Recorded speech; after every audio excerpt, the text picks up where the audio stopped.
तारीख थी 20 अक्टूबर और साल था 1962। चीन ने लद्दाख और मैकमोहन रेखा के पार पूर्वोत्तर फ्रंटियर में एक साथ हमले शुरू कर दिए। तब का पूर्वोत्तर फ्रंटियर आज अरुणाचल प्रदेश कहलाता है। संख्या में चीनी सैनिक भारतीय सैनिकों के मुकाबले दुगने थे। उनके पास बेहतर और ऑटोमेटिक हथियार थे। चीन युद्ध के लिए पूरी तरीके से तैयार था। भारतीय सैनिकों के पास विश्व युद्ध के वक्त की इनफील्ड राइफलें थी, लेकिन देश अचानक हुए इस हमले के लिए तैयार नहीं था। लिहाजा चीनी सैनिक शुरुआत से ही हम पर भारी पड़ने लगे। भारत को पहला झटका वालोंग में लगा। वालोंग अरुणाचल प्रदेश और तिब्बत की सीमा पर भारत के हिस्से का एक शहर था।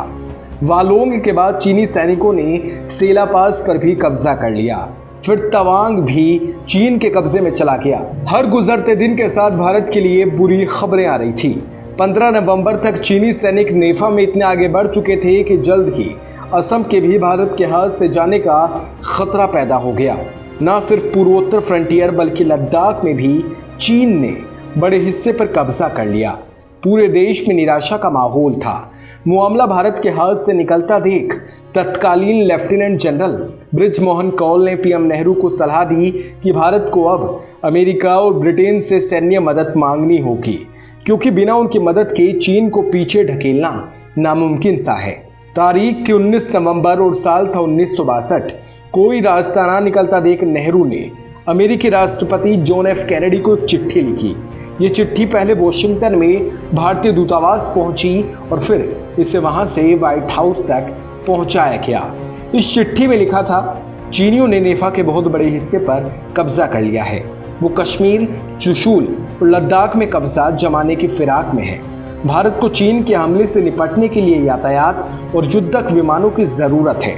इस चिट्ठी के अंत में नेहरू ने लिखा था कि वो इसी तरह का पत्र ब्रिटेन के पीएम हारोल्ड मैकमिलन को भी भेज रहे हैं। उन दिनों भारत में अमेरिका के राजदूत थे जे.के. गालब्रेथ। अभी व्हाइट हाउस में नेहरू की चिट्ठी पर विचार विमर्श हो ही रहा था कि व्हाइट हाउस को एक और सीक्रेट टेलीग्राम मिला। यह टेलीग्राम जे.के. गालब्रेथ ने भेजा था। इस टेलीग्राम में उन्होंने लिखा कि मुझे गुप्त रूप से पता लगा है कि नेहरू अमेरिका को एक और पत्र भेजने वाले हैं। इसके बारे में खुद उनके मंत्रिमंडल को नहीं पता है। गालब्रेथ ने इसी टेलीग्राम को अमेरिकी विदेश मंत्री और रक्षा मंत्री को भी भेज दिया। गालब्रेथ का टेलीग्राम अभी व्हाइट हाउस पहुंचा ही था कि अमेरिका में भारतीय राजदूत बी.के. नेहरू को पीएम नेहरू का दूसरा पत्र मिला। बी.के. नेहरू को आदेश दिया गया था कि वो खुद ही उस पत्र को लेकर कैनेडी के पास जाएं। ये एक बेहद ही गुप्त पत्र था और इसको सिर्फ अमेरिकी राष्ट्रपति को ही पढ़ना था। पढ़ने के बाद इस पत्र को नष्ट कर दिया जाना था। इस बात का जिक्र गालब्रेथ ने अपनी डायरी में किया।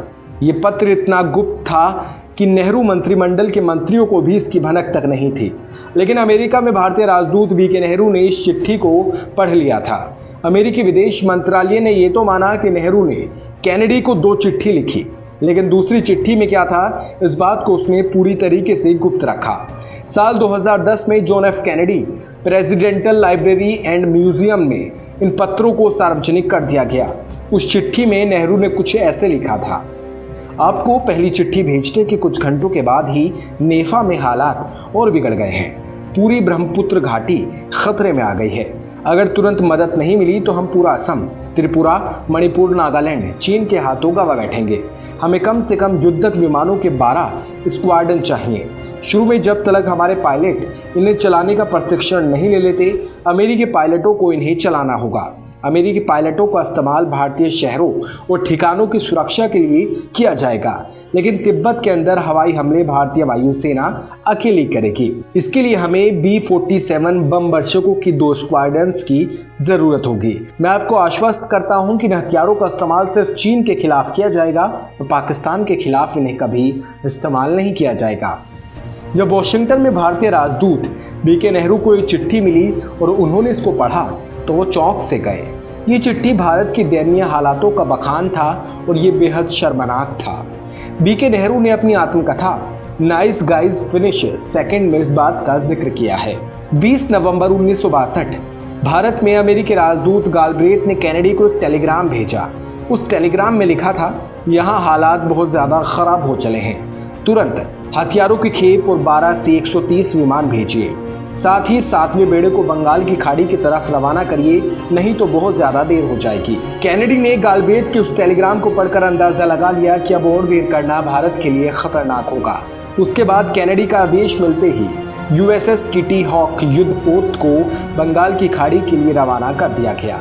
साथ ही अमेरिकी वायुसेना के KC-135 विमान को भी दिल्ली की तरफ भेज दिया गया। चीन को खबर लगी कि अब अमेरिका भारत की सैन्य मदद करने वाला है। इससे पहले अमेरिकी मदद पहुंचती चीन ने 20 नवंबर की रात ही एक तरफा युद्ध विराम की घोषणा कर दी। साथ ही ऐलान कर दिया कि उसकी सेनाएं 7 नवंबर 1959 की वास्तविक नियंत्रण रेखा की जो स्थिति पहले थी वहीं पर चली जाएंगी।